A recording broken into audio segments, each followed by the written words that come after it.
Jane Austen. Who doesn't know her? She's one of the most famous voices in all of English literature, all the way up with Shakespeare and Charles Dickens. Her novels are considered masterpieces of the genre. She is so evidently there. The English literary critic F.R. Leavis famously claimed that the great tradition of the English novel consists of only four novelists: George Eliot, Henry James, Joseph Conrad, and Jane Austen. Everyone else is minor. More recently, scholars like Devon Luther have focused on the immensity of Austen's legacy not only as a novelist but as a media phenomenon, an inspiration for illustrators, actors, political activists, and playwrights. Her books have been made into plays, zombie novels, BBC series, and an unceasing string of Hollywood adaptations. Austen has also had her detractors. There are readers who love to hate her. You just need to look at some Amazon reviews. According to unhappy reviewers, her novels bored them to tears, were painful to read, or were exceedingly dusty and dull. More famous detractors include Mark Twain, who disliked Pride and Prejudice so much that he wanted to dig her up and beat her over the skull with her own shin bone. Despite these detractors, Austen holds a secure place in the English canon. Her novels are available in multiple simultaneous editions in several languages, and their mandatory presence in courses on the history of English fiction. Maybe most importantly, she is actually read for fun, rather than just for school. It is remarkable that Austen should have secured this place. She published her first novel when she was 35, and she died only 6 years after that, having published a total of 4 novels, with 2 more coming out in 1818, the year after her death. These were all published anonymously. Sense and Sensibility was written by a lady, Pride and Prejudice by the author of Sense and Sensibility, and Emma by the author of Pride and Prejudice. It is only the year after her death that readers came to know that these novels, these popular novels, had been written by the obscure daughter of a clergyman. The novels were successful and Austen made some money out of them. But at the time, novels were still regarded as subliterature, and it was really hard to make a living out of writing them. At the time when she started publishing, Austen was living in a modest cottage near Winchester with her mother, her elder sister Sandra, and a friend of the family, Martha Lloyd. Today, this cottage holds the Jane Austen House Museum. I've been there myself. The curators will tell you that this is the room where Austen used to sit down to write. To be more exact, at this table at the back. We can't be sure, but it's fun to imagine that such major works in the history of fiction were produced at this tiny table. Austen's mother and sister had a modest income, but in order to survive, the 4 women depended on financial assistance from Austen's brothers. It had always been like this. Like Elizabeth Bennet in Pride and Prejudice, Austen had always been financially dependent on male relatives. She was born in 1775 to George and Cassandra Austen, and she had 6 brothers and 1 elder sister. One of her brothers, Edward, was adopted by a wealthy relative and went on to become phenomenally rich. Others pursued successful careers in the Navy, and 2 of them became clergymen, like Austen's father. These possibilities were not open to Jane or Cassandra Austen, nor were they open to Elizabeth Bennet and her sisters in Pride and Prejudice. The central crisis of this novel is whether they will find good husbands, and readers who don't like Austen hate that. They find that Austen writes saccharine love stories about women who can think of nothing other than getting married. This is an anachronistic way of reading these novels. For women with Austen's or Elizabeth's background, that is, educated young women from the lower gentry or from respectable families, there simply were no other alternative paths in life. Colleges were for men only, and women could not pursue careers as lawyers or doctors or ministers. Neither could they pursue most other careers you can think of, because either those careers did not exist or they were only for men. Women from the lower classes could find jobs as servants, seamstresses, or cooks, but these careers were considered degrading for women from a more privileged background, who might find themselves ostracized if they decided to pursue them. In short, there were no socially acceptable ways for a young woman from a good family to make money or secure a financial a financial future.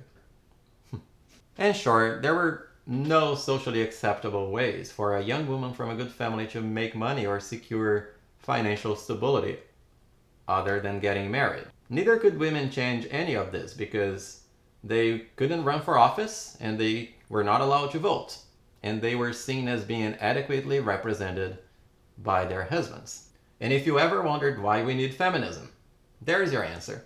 So when Austen's heroines worry so much about marriage, they're not being naive or excessively romantic. The stakes of getting married were way higher back then. For someone like Elizabeth Bennet, entering a financially stable union with a man could be the difference between having a comfortable life or falling into poverty, or even financial destitution after the death of her father. But the thing is, Elizabeth's father isn't poor. Mr. Bennet is a country gentleman with a yearly income of £2,000. Just for the sake of comparison, Mr. Bingley, who makes £5,000, is considered to be pretty rich. And if that's the case, then why doesn't Mr. Bennet leave his estate, called Longborn, to his daughters, together with the profits and the rents that it yields? If you ask the source of all wisdom, the internet, the answer will be simple. It is because at this time, women could not inherit property. This is incorrect. Women could, and they did inherit property. At this time, it's calculated that roughly 1/6 of all real estate in England belonged to women. Even in Pride and Prejudice, we have an example in Lady Catherine of a woman who has inherited property and who owns her estate. And yet, we're told that Mr. Bennet cannot leave Longborn to his daughters. Instead, the property is going to the pitiful and pompous Mr. Collins. And Mrs. Bennet, for one, is truly mad about this. The problem has to do with something called an entail. Mrs. Bennet tells her husband, "I do think it's the hardest thing in the world that your estate should be entailed away from your own children. And I'm sure, if I had been you, I should have tried long ago to do something or other about it." Jane and Elizabeth tried to explain to her the nature of an entail, but it was a subject on which Mrs. Bennet was beyond the reach of reason. The nature of an entail. What is that? Entailed. These are key terms for understanding Pride and Prejudice. What does it mean to say that Longborn is entailed on Mr. Collins? The answer to this question depends on the history of property law in England. So it is kind of boring, and it's also infuriatingly complex. In this video, I'll try to keep things simple, but if you want to learn more about it, I'll be leaving resources below in the description, so you can check them. An entail is a legal restriction on how real estate can be passed down. That restriction is usually expressed through a clause in documents like a will or a deed of marriage. A clause that can read like this: Paul leaves his estate to Peter and to the heirs male of Peter's body. It's stuffy legal language, but what it means is quite clear. Peter will inherit the estate from Paul. But after Peter dies, the entail determines that the property will go to Peter's male heirs. In other words, Peter cannot sell the property, and he cannot choose his heirs. Peter's heir has already been determined by the terms under which Peter inherited from Paul. This is an example of what is called fee-tail male. It is a type of entail designed to let property go down undisturbed through the male line, usually through the eldest son. And its purpose was to make sure that the property would remain in the family for generation after generation. And as you can tell, it also excluded the possibility of leaving it to women. There were other types of entails, such as fee-tail female or fee-tail general, which allowed women to inherit, but they were less common. But it doesn't stop there. Let's take a closer look at how entails were supposed to work. Here's an estate, let's call it estate, which belongs to A. A wants to leave his estate to his son B. But he doesn't want B to be able to sell it so that the property can remain in the family. So he drafts a will, leaving the estate to his son B and to the male heirs of B. Under the terms of this settlement, B is designated as a tenant entail. Take note of this term as it will come up again. After he is dead, the estate will go to C and then to C's male descendants. So far, so good. But here's the twist. At the time when Austin was writing, entails like this didn't work. There was a legal loophole allowing the tenant entail, in this case B, to bar the entail, to break it. This was called a common recovery, and it was commonly used since the late 15th century. By barring the entail, the tenant entail gained the power to do whatever he wanted with the property, including selling it. This, of course, was undesirable for families invested in keeping their property in the family. Accordingly, starting in the 16th century, English jurists developed a clever way of avoiding this loophole, and it involved preventing the property from ever reaching the person designated as tenant entail. This was called a strict settlement. Here's how it worked. Take the same estate and the same cast of characters, A, B, and C. A drafts a will leaving his property to his descendants, but instead of leaving it to B, he leaves it to C, who at this point may not even be born yet. C is the tenant entail. But B is not left out of the picture. Instead, he is made a tenant for life. While he is alive, he will enjoy the rents and profits of the property. But because he is a tenant for life rather than a tenant entail, he doesn't have the power to break the entail. But then you might wonder, C is the tenant entail now. What stops him from breaking the entail and selling everything? What usually happened is that once C turned 21 and was legally allowed to sign a new settlement, B would talk him into renewing the entail. If B agrees, and B often did, then the new settlement would make him a tenant for life, and D would be the new tenant entail.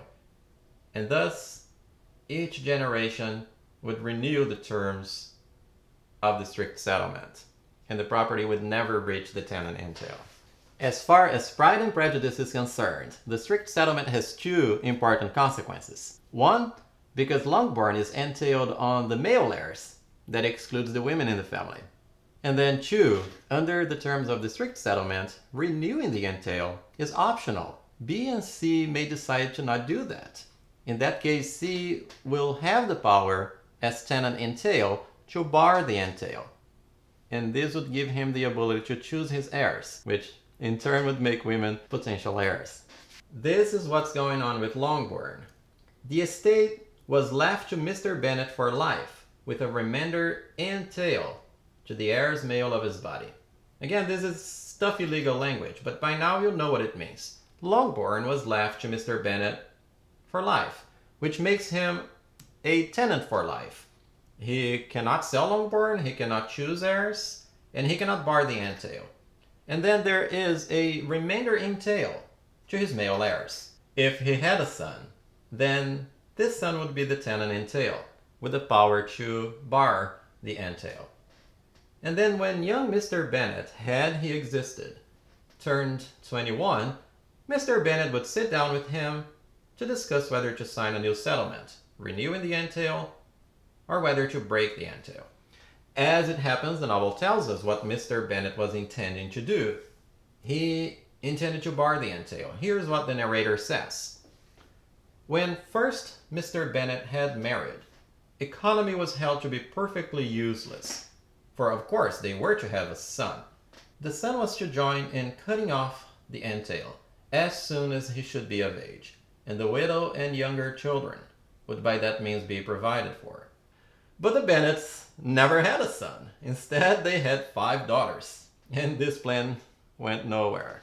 In default of a male child, the Longborn settlement determines that the property will go instead to a distant male relative, who unfortunately is Mr. Collins. So this is what it means to say that Longborn is entailed on Mr. Collins. It is out of Mr. Bennet's power to leave the estate to his daughters because the terms of the settlement prevent him from doing that. Mr. Bennet does have the option to leave them money, but as you've seen in the passage I read a moment ago, they didn't think that saving money was important because they were so sure that they would have a son. This being the case, it is no wonder that Mrs. Bennet is so excited when a young, handsome, wealthy, and eligible young man moves into the neighboring state of Netherfield. Here's an opportunity for one of her daughters, especially her eldest daughter, Jane, to get married and then to secure a future for all of the others. Mrs. Bennet may seem frantic and silly, and Austen gets a huge kick out of mocking her. But she understands, as Austen did, the dismal prospects for disinherited young women at the time. What Mrs. Bennet does not expect is that her second daughter, Elizabeth, will become entangled with an even wealthier man than Mr. Bingley. But this is one of the joys of reading Pride and Prejudice, and I don't mean to spoil the story for those of you who are reading it for the first time. But I hope this explanation of the entail will help you understand and enjoy Austen's most famous novel.